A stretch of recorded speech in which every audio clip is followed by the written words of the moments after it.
Hi ஒருவன் 11th standard கெமிஸ்ட்ரிக்கு important question போட வந்திருக்கோம். ஆக்சுவலாக கெமிஸ்ட்ரி இல்லை ஃபிசிக்ஸ் நான் போட்டிருந்தேன், மேக்ஸிமம் போட்டிருந்தேன். ரெஸ்பான்ஸ் கம்மியாக தான் இருந்தது. 11th படிக்கிறீங்களா இல்லைன்னு தெரியல. தயவு செய்து படிக்க ஆரம்பிங்க. ஓரளவுக்காவது இப்போ படிக்க ஆரம்பித்தாதான் கோட்டையில் நல்லா மார்க் எடுக்க முடியும். நம்ம பெரிய 500 மார்க் 550 மார்க் எடுக்க சொல்கிறேன். ஒரு 450 டார்கெட் பண்ணுங்கள். கண்டிப்பாக ஒரு 450 ப்ளஸ்ஸாவது எடுக்கணும்னு நினச்சி 500 நினச்சி படிச்சிங்கன்னா ஒரு 450 வரும். ஸோ அப்படியாவது நினச்சி படிங்க. ஏன்னா 11th ஒரு படிப்பு தான். ஏன்னா 11th பப்ளிக் இல்லாதவங்க மதிக்கவே மாட்டான். ஸோ எனிவே நான் சொல்ல வேண்டிய சொல்லிட்டேன். சப்ஸ்கிரைப் பண்ணி லைக் பண்ணுங்கள். உங்கள் அன்பும் ஆதரவும் எப்பவுமே தேவை.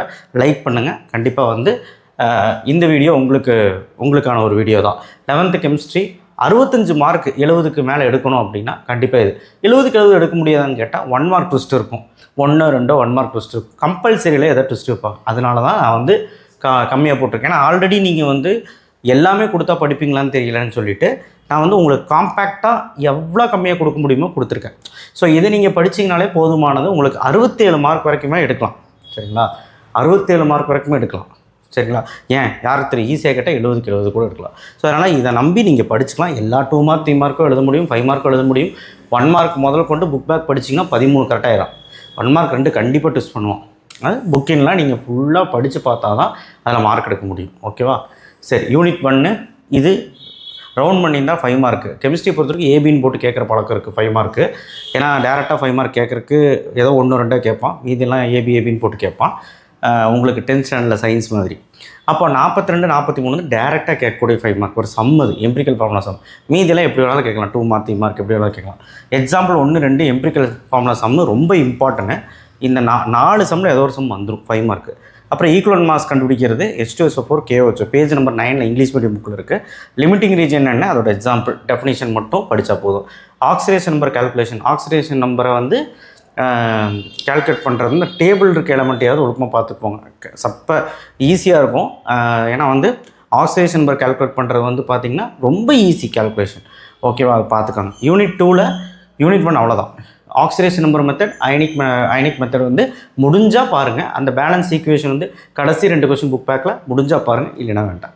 யூனிட் 2ல் இதெல்லாம் பார்த்துக்கோங்க. 31 40 டேரக்ட் 5 மார்க். ஓகேவா?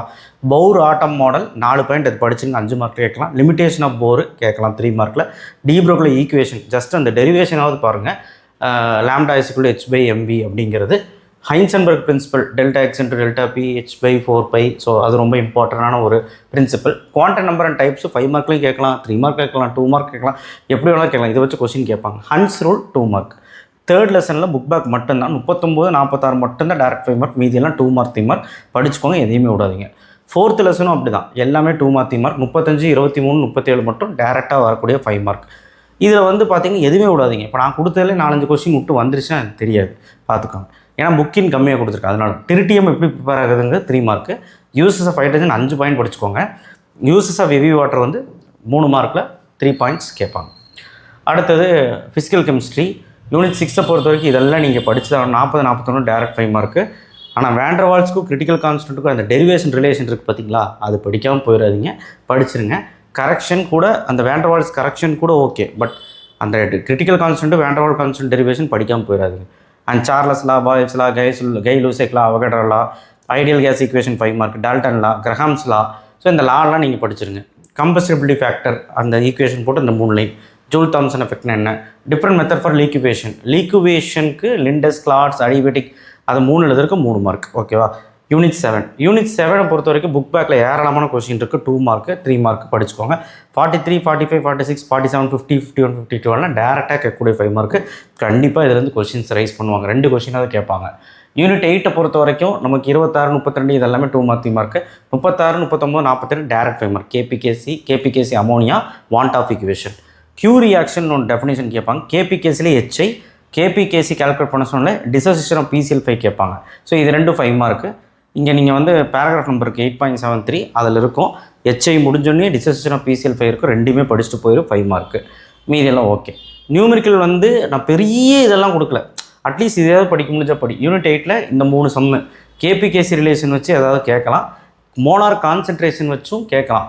இந்த மோலார் கான்சன்ட்ரேஷனாக ரியாக்டன்ட் மேலே எழுதி ப்ராடக்ட் கீழே எழுதி ஸ்கொயர் ப்ராக்கெட்லாம் போட்டு பவர்லாம் போடுவோம். அது கேட்கலாம். அது ஓனாக கூட கேட்கலாம். அது பார்த்து வச்சுக்கோங்க.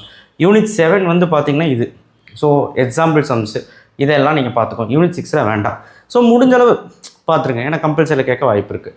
ஆர்கானிக் கெமிஸ்ட்ரியில் பெருசாக நான் பேர்டன் கொடுக்கல, புக் பேக்கில் இருக்கக்கூடாது கொடுத்துருக்கேன். ஐயூபேக் நேம் இது ஸ்ட்ரக்சர் கொடுத்து, அதாவது பேர் கொடுத்து ஸ்ட்ரக்சர் எழுதுறது. இது வந்து ஸ்ட்ரக்சர் கொடுத்துறாங்க, ஐயூபேக் நம்ம எழுதணும். அந்த ரெண்டுமே பார்த்துக்கோங்க. அண்ட் 31 32 டேரக்ட் 5 மார்க், மீதியெல்லாம் படிச்சுக்கோங்க. 40 41 45 டேரக்ட் 5 மார்க், மீதியெல்லாம் படிச்சுக்கோங்க. எல்லாமே நான் கொடுத்தது எல்லாம் இம்பார்ட்டன்ட் கொஷின்ஸ் தான், எதுவுமே வந்து அன்வான்ட் கொஷின்ஸ் கிடையாது. 12th லெசன் ஈஸி, 19 20 21 டேரெக்டாக கேட்கக்கூடிய 5 மார்க், 16 17 வெறும் 5 கொஷின் தான் இருக்குது. ஸோ இந்த 12th லெசன் இப்படியே படிச்சிருங்க. இதுலேயும் 2 கொஷின்ஸ் கேட்பாங்க. ஸோ அதனால் தயவு செய்து வந்து பார்த்திங்கன்னா நான் கொடுத்த கொஷின்ஸ் போதும், எனக்கு கம்மியாக தான் கொடுத்துருக்குறேன். கெமிஸ்ட்ரியை பொறுத்த வரைக்கும் நீங்கள் நான் சொன்னது படித்தாலே போதும், 67 70 கிட்ட நீங்கள் போயிடலாம். 70க்கு 70 ஓகேவா? ஸோ 70க்கு 70 எடுக்க முடியும். பட் பை த சான்ஸ் எதாவது கம்பல்சரி ட்விஸ்ட் ஆச்சு அப்படின்னா 67. இருந்தாலும் உங்களுக்கு சில விஷயங்கள் நான் சொன்னேன்னா, அதாவது சில விஷயங்கள் வந்து பார்த்திங்கன்னா கொடுத்துருந்தா 70க்கு 70 எடுக்க முடியும். ஃபஸ்ட்டு நீங்கள் இது படிங்க, அப்புறம் பார்த்துக்கலாம்.